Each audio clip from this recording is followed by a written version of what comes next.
नमस्कार दोस्तों, मैं हूं डॉक्टर हिमांशु त्यागी, ऑर्थोपीडिक सर्जन दिल्ली से। आज हम बात करेंगे एवास्कुलर नेक्रोसिस ऑफ हिप यानी एवीएन के बारे में। चलिए समझते हैं कि ये क्या होता है, क्यों होता है, इसके लक्षण क्या हैं और इसे कैसे पहचाना जाता है। तो सबसे पहले एवीएन होता क्या है।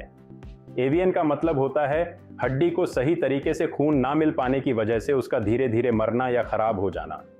जब ये बीमारी हिप जॉइंट को प्रभावित करती है तो वो जांघ की ऊपरी हड्डी को नुकसान पहुंचाती है, जिसे हम फेमोरल हेड कहते हैं। यही हिस्सा हिप सॉकेट में फिट होता है। जब इस हिस्से को खून नहीं मिलता तो हड्डी कमजोर हो जाती है, ढंसने लगती है और आगे चलकर आर्थराइटिस हो सकता है। अब अगला जरूरी सवाल, एवीएन होता क्यों है। इसकी कई वजहें हो सकती हैं। कुछ आम कारणों में शामिल हैं। पहला कारण, स्टेरॉइड का इस्तेमाल, खासकर जब लंबे समय तक या हाई डोज में स्टेरॉइड्स लिए जाते हैं। दूसरा, शराब का ज्यादा सेवन।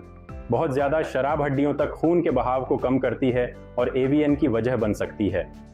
तीसरा, चोट या फ्रैक्चर, हिप में लगी चोट जैसे कि फ्रैक्चर या हड्डी का खिसकना, डिसलोकेशन। चौथा, ब्लड डिसऑर्डर जैसे सिकल सेल डिजीज या ब्लड कोएगुलेशन डिसऑर्डर्स। पांचवां कारण, ऑटो इम्यून डिजीज जैसे लुप्स। छठा कारण, कैंसर के बाद की कंडीशंस जैसे कि रेडिएशन या कीमोथेरेपी। और कुछ मामलों में इसका कोई कारण नहीं पता चलता। इसे हम इडियोपैथिक कहते हैं। अब जानते हैं कि यह बीमारी किस उम्र में ज्यादा होती है। एवीएन आम तौर पर 20 से 50 साल के लोगों में ज्यादा होता है। अब बात करते हैं एवीएन के लक्षण क्या होते हैं। कई बार शुरुआती स्टेज में कोई लक्षण दिखाई नहीं देते, लेकिन जैसे जैसे बीमारी बढ़ती है कुछ लक्षण सामने आते हैं, जैसे कमर के पास या जांघ के आगे हिस्से में दर्द होना, चलने या खड़े होने पर दर्द बढ़ना, धीरे धीरे चलने में लंगड़ापन होना, फिर हिप में जकड़न या घुमाने में परेशानी होना, और अंत में पालथी मारकर बैठने या सीढ़ियां चढ़ने में दिक्कत होना।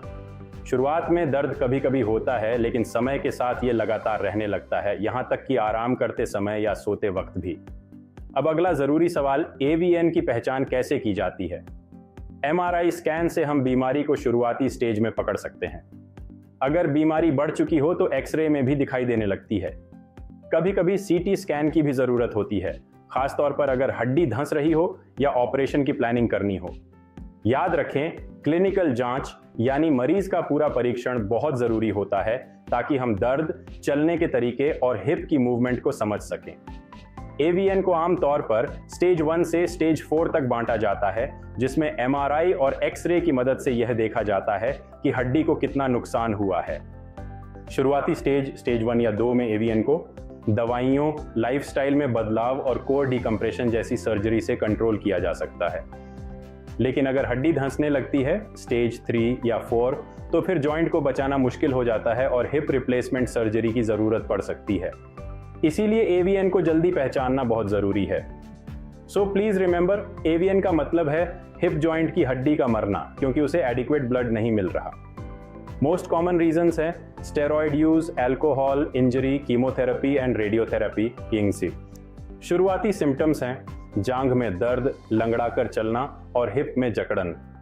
एवीएन का इलाज तभी ज्यादा सफल होता है जब बीमारी शुरुआती स्टेज में पकड़ ली जाए। अगर आपको हिप में लगातार दर्द है और आप स्टेरॉइड लेते हैं या शराब पीते हैं तो इसे नज़रअंदाज न करें। जल्दी जांच करवाएं और डॉक्टर से सलाह लें। अगर कोई सवाल हो या ओपिनियन चाहिए हो तो संपर्क करें। हम दिल्ली में उपलब्ध हैं। Thank you.